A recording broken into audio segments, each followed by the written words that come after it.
అన్నమయ్య జిల్లా టీడీపీ అధ్యక్ష స్థానం అంశం ఆ పార్టీలో కాకపుట్టిస్తోందా? గత కొంతకాలంగా రాజంపేట పార్లమెంటు స్థాయి టీడీపీ అధ్యక్ష స్థానం ఖాళీగా ఉందా? ఈ స్థానాన్ని భర్తీ చేయడానికి టీడీపీ అధిష్టానం ఇప్పటికే ఒక కసరత్తు పూర్తి చేసింది. ప్రభుత్వ ఉద్యోగాల మాదిరిగానే ముందుగా నోటిఫికేషన్ జారీ చేసినట్లు అన్నమయ్య జిల్లాలో కూడా టీడీపీ జిల్లా అధ్యక్ష స్థానానికి దరఖాస్తులు చేసుకోవాలని ఆహ్వానించారు. దీనిపై జిల్లాకు చెందినటువంటి 42 మంది నాయకులు తమకు అన్నమయ్య జిల్లా టీడీపీ అధ్యక్ష స్థానం కావాలని దరఖాస్తు చేసుకున్నారు. ఇందులో టీడీపీకి చెందిన సీనియర్లు, అత్యంత జూనియర్లు కూడా ఉండడం విశేషం.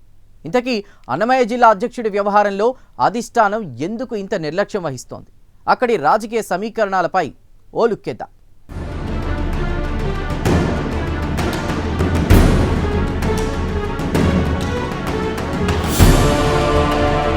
అన్నమయ్య జిల్లాలో జిల్లా అధ్యక్షుడు వ్యవహారం లాటరీ టికెట్ తగులుతుందిలే అదృష్టం ఉంటే అన్నట్టు ఏమాత్రం సామర్థ్యం లేని వారు కూడా టీడీపీ జిల్లా అధ్యక్షుడి స్థానం కోసం అధిష్టానానికి దరఖాస్తులు చేశారు. దీనిపై త్రిసభ్య కమిటీ జిల్లా కేంద్రానికి వచ్చి ఆ దరఖాస్తులన్నింటినీ పరిశీలించి పార్టీ రాష్ట్ర అధిష్టానానికి నివేదిక సమర్పించింది. అంతవరకు బాగానే ఉంది. ఆ పోటీలో ఎవరెవరున్నారు అన్నీ పరిశీలిస్తే పార్టీలో అత్యంత సీనియర్లు, గతంలో ప్రజాప్రతినిధులుగా ఉన్నవారు దరఖాస్తు చేయడం కామన్. కానీ ఏమాత్రం రాజకీయ అనుభవం లేనివారు, ఇప్పటి వరకు ఏ స్థాయి పదవులను అనుభవించని వారు ఏకంగా జిల్లా టీడీపీ అధ్యక్ష స్థానమే కావాలని దరఖాస్తులు చేయడం తీవ్ర విమర్శలకు దారితీసింది. దీంతో ఇప్పటి వరకు ఆ స్థానాన్ని భర్తీ చేయలేదు.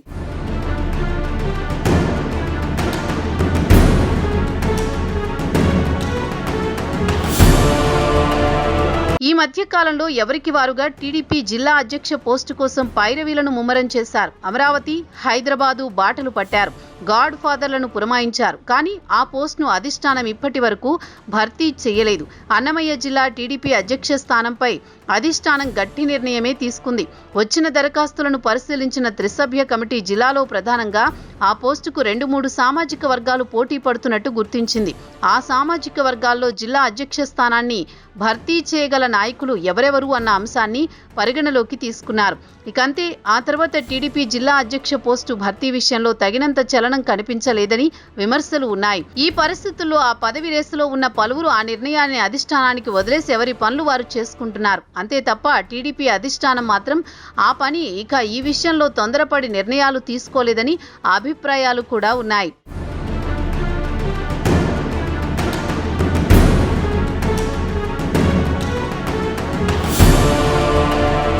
ఇదిలా ఉంటే రాజంపేట పార్లమెంటు టీడీపీ అధ్యక్ష స్థానానికి జిల్లాలో గట్టి పోటీ ఏర్పడింది. అంతకు ముందే అన్నమయ్య జిల్లాలోని రాజంపేట నియోజకవర్గ టీడీపీ అధ్యక్ష స్థానం కూడా ఖాళీ అయ్యింది. ఆ పదవి రేసులో పలువురు నాయకులు గట్టి ప్రయాణమే చేశారు. చివరకు ఇప్పటిదాకా రాజంపేట టీడీపీ పార్లమెంటు అధ్యక్షులుగా ఉన్న జగన్మోహన్ రాజుకు ఆ పదవి దక్కింది. అప్పటి నుంచి టీడీపీ జిల్లా అధ్యక్ష స్థానం ఖాళీగా ఉంది. జిల్లా అధ్యక్షుడిని ఎంపిక చేయడం కోసం రాష్ట్ర దేవాదాయ శాఖ మంత్రి ఆనం రామనారాయణ రెడ్డి ఆధ్వర్యంలో జిల్లాకు వచ్చిన త్రిసభ్య కమిటీ ఇక్కడ పోటీలు చూసి ఆశ్చర్యపడింది.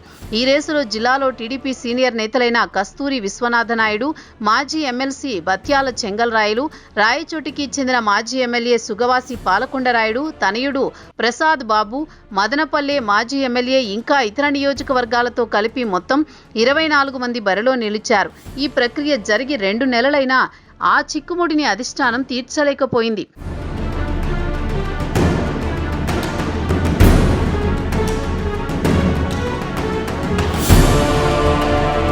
అన్నమయ్య జిల్లా టీడీపీ అధ్యక్ష పోస్టును భర్తీ చేయడానికి రాజకీయ చరిత్ర కలిగిన రాయచోటికి చెందిన సుగవాసి పాలకొండరాయుడు కుటుంబాన్ని పార్టీ అధిష్టానం పరిగణలోకి తీసుకున్నట్టు సమాచారం.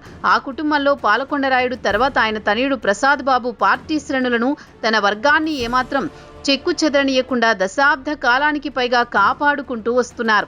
ఈ నేపథ్యంలో పార్టీ అధిష్టానం ఆ కుటుంబానికి తగిన గుర్తింపు ఇవ్వలేదని అసంతృప్తి రాయచోటి ప్రాంతంలో బలంగా ఉంది. దీని నుంచి బయటపడాలని గతంలో టీడీపీ హయాంలోనే చివర్లో ప్రసాద్ బాబుకు తిరుమల తిరుపతి దేవస్థానంలో పాలక మండలి సభ్యులుగా అవకాశం కల్పించారు.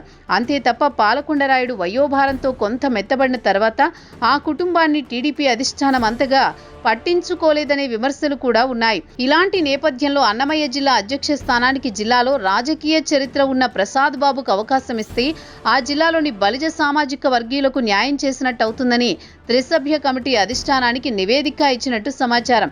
దీని ప్రకారం ప్రసాద్ బాబుకు టీడీపీ జిల్లా అధ్యక్షుడి పోస్టును ఖరారు చేసే అంశంపై అధిష్టానం కూడా సమాలోచనలు చేసినట్టు సమాచారం. అందులో భాగంగానే అన్నమయ్య జిల్లాలో ఐవీఆర్ఎస్ ఫోన్ కాల్స్ ద్వారా ప్రసాద్ బాబుపై అభిప్రాయ సేకరణ కూడా చేశారు.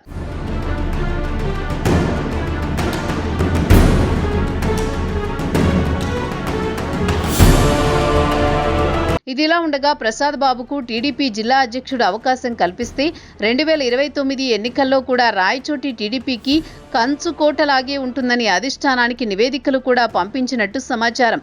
దీనిని బట్టి చూస్తే వీలైనంత త్వరగా అన్నమయ్య జిల్లా అధ్యక్ష స్థానాన్ని ఆ పార్టీ అధిష్టానం భర్తీ చేసే అవకాశాలే మెండుగా కనిపిస్తున్నాయి.